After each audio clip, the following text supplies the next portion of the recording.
So the ideas around account abstraction first started around 2015 or so, like basically right when Ethereum was launching. And the original thing that really motivated me was basically that if you look at the kind of accounts that Ethereum supported from the beginning, right, externally owned accounts that we would call EOAs, they're controlled by one single private key. And an account being controlled by one private key is like a really scary and dangerous thing. Like there's a lot of horror stories of people's funds getting just completely gone because either their keys get stolen or hacked or their keys get lost. And so I've cared for a long time, actually many years before that, about multi-sig wallets that let you require multiple keys to approve a transaction. You know, the need to be able to change the keys that are guarding an account, having multi-sig wallets for both individuals and for organizations. Eventually, quantum computing is going to come, which will mean that ECDSA as a signature scheme is going to eventually break. And so it would be nice if we could set the protocol up for day one so that once that becomes a threat, users can just go and upgrade on their own schedule. For all of these reasons, what I wanted to do is I wanted to have a system where instead of the logic for when a transaction is authorized to spend from an account just being verifying one ECDSA signature, that logic can be an EVM code, right? Basically, just like Ethereum generalizes the execution part of a transaction by just making it be a call into a contract, and that contract has code, and then the code can have whatever logic it wants. I wanted the validation part of a transaction to similarly be maximally flexible and general purpose. So the very first account abstraction EIP was EIP 86, and that had a lot of the basic ideas. There's even an implementation of a smart contract wallet that was EIP 86 compatible in there, but it was also broken in some key ways that we would only realize over time. And so between then and around 2019, we kept on refining a lot of these ideas. We kept on getting a clearer and clearer picture of like what are the limits of what we could do, what kinds of restrictions did we want to have, like what could we do and what can't we do.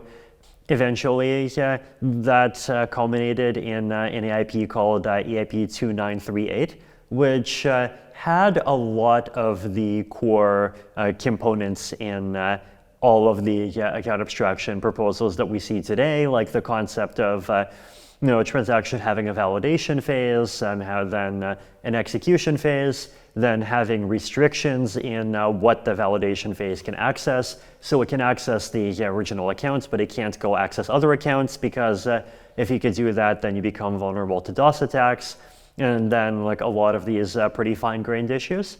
Around the same time, people also started getting interested in the idea of expanding what accounts can do in other ways.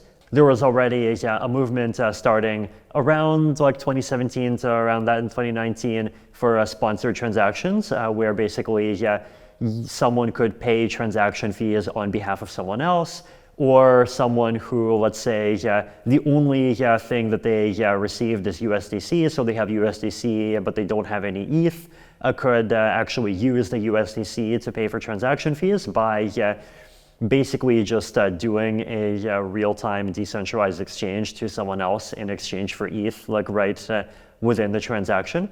There was the desire to be able to do like multiple operations in one transaction. Like there were growing demands for more functionality in accounts.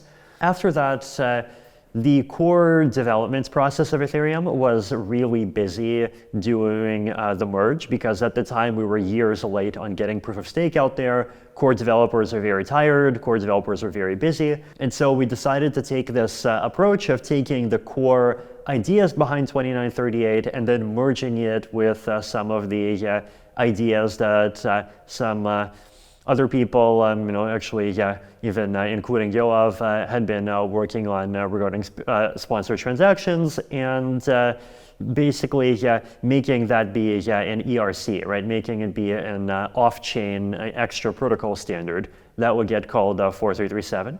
So the disadvantage of the extra protocol approach is that it required creating this like extra type of intermediary actor that would have to kind of wrap an account abstracted transaction or a set of account abstraction transactions inside a regular transaction. And this would be called a bundler.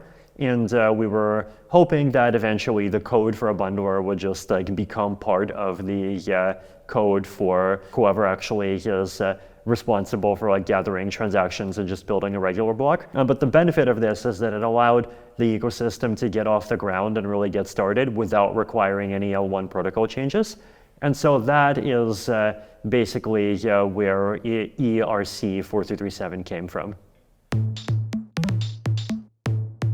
The way that I think about the account abstraction roadmap today is there's the short term and there is the long term. And kind of separately, there is like two sets of use cases for account abstraction that I roughly categorize into convenience use cases and security use cases. And the approximate roadmap that I feel like basically everyone is now on board with is that we need to do short-term features to upgrade EOAs, so people's existing accounts, to let them benefit from the convenience features of account abstraction, but then do this in a forward compatible way where they start actually using smart contract wallet code, and then over time refine, finalize, and like actually integrate into the protocol the other parts of account abstraction. So this is the security-focused parts of account abstraction, where you actually like really make the validation part of a transaction be EVM code and have really strong protocol level support for that, so it gets treated as ECDSA transactions.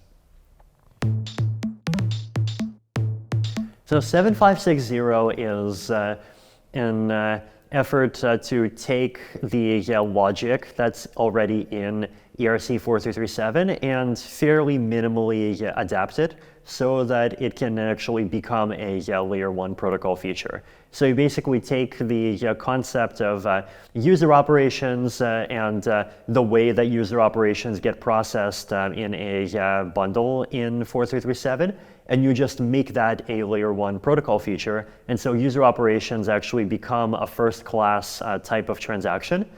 And you don't need this like extra bundler actor anymore, because the process of bundling basically just becomes part of the process of building a block as a block builder.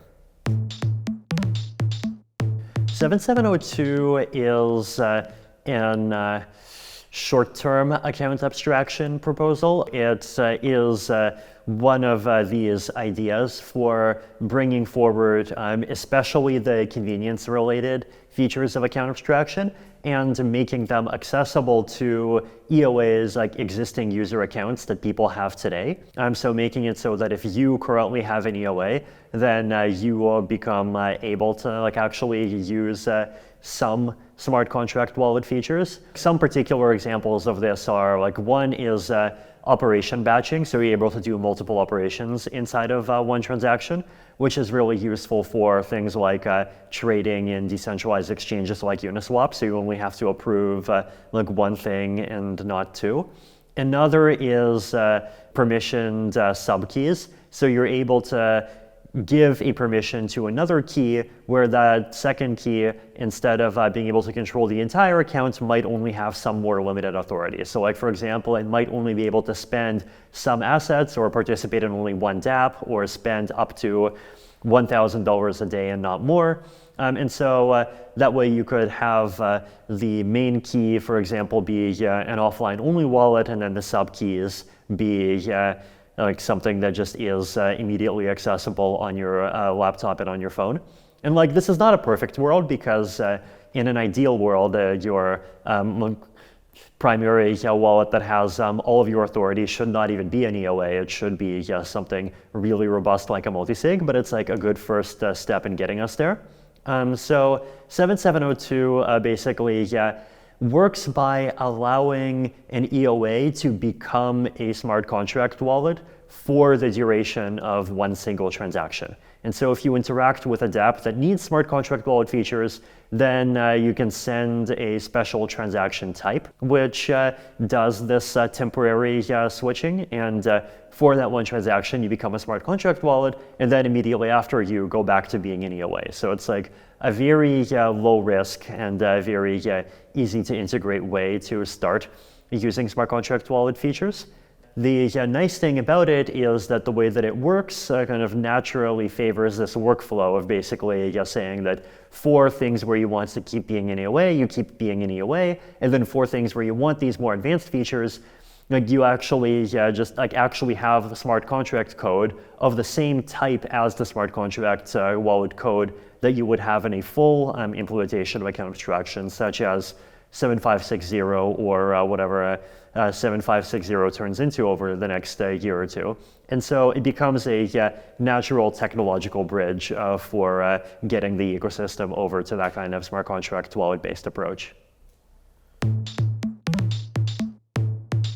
Of the things that I did not really talk about yet, I think the most important one is solid cross-chain support, right? Because one of the challenges is that like a big benefit of AA is being able to change your keys and being able to upgrade your account and upgrade the logic for your account. But these days, people live not just on Ethereum L1, but they live across a whole bunch of different L2 ecosystems.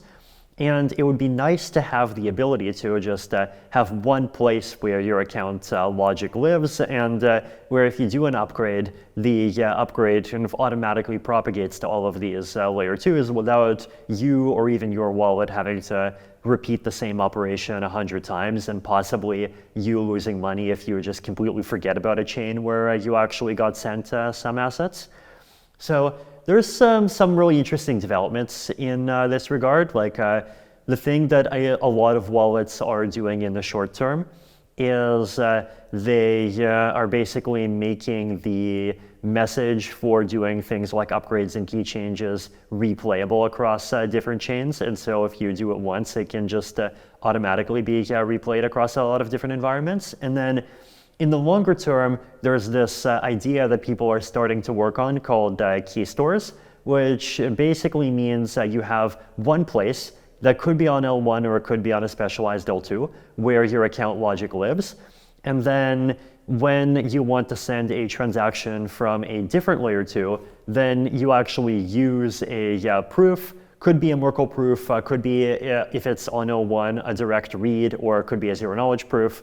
And basically that transaction on the layer 2 where you're doing your actual action would then read the state of your key store, which lives in a different location, and then verify that you have a signature that matches the logic that lives in this other place that is where your key store is, right? And so basically, your account's internal logic only has one home, but then that account becomes usable everywhere. And then if you upgrade your account in that one place, then that upgrade basically automatically propagates to all the L2s because like it doesn't need to propagate, right? Because it's not push-based, it's pull-based. It's whenever you do a transaction somewhere else, that transaction has to go and do a read to wherever your key store is. So I think it's really valuable to think about things like this. And I think even aside from this cross L2 account abstraction issue, it's really important to start taking cross layer 2 UX much more seriously and really solving all of the different problems that we have with just having a very clean, understandable, and intuitive user experience in this multi-L2 world. And so I really encourage people to participate in improving all the different parts of that. I think one of the things about the account abstraction ecosystem that really impressed me is that it has attracted a lot of participation from a lot of different people that were not really participating in Ethereum L1 adjacent things before.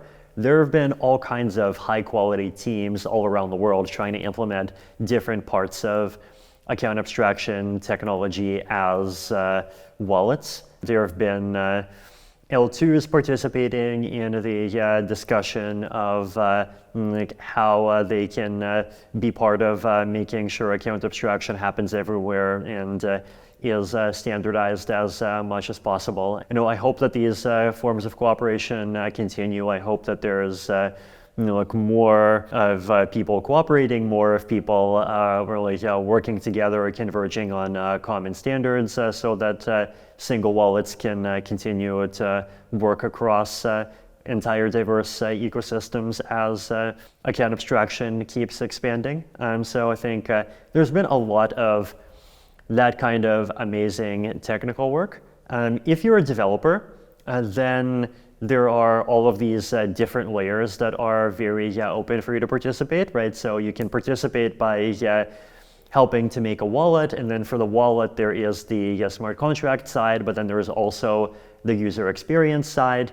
Then there are some of these like cross layer 2 and off-chain protocols that become important for account abstraction, especially for multi-sig and social recovery wallets. There is the Guardian ecosystem, right? So this is basically if you have a wallet where you do something like, for example, you have 5 keys and you need 3 of them to send a transaction, there's a question of like, what should those 5 keys even be, right? So far, the thing that you can do is those 5 keys can practically speaking, be either keys that you control or keys that your friends control, which works well if your friends are crypto people, but like that's not a very effective setup for a lot of people.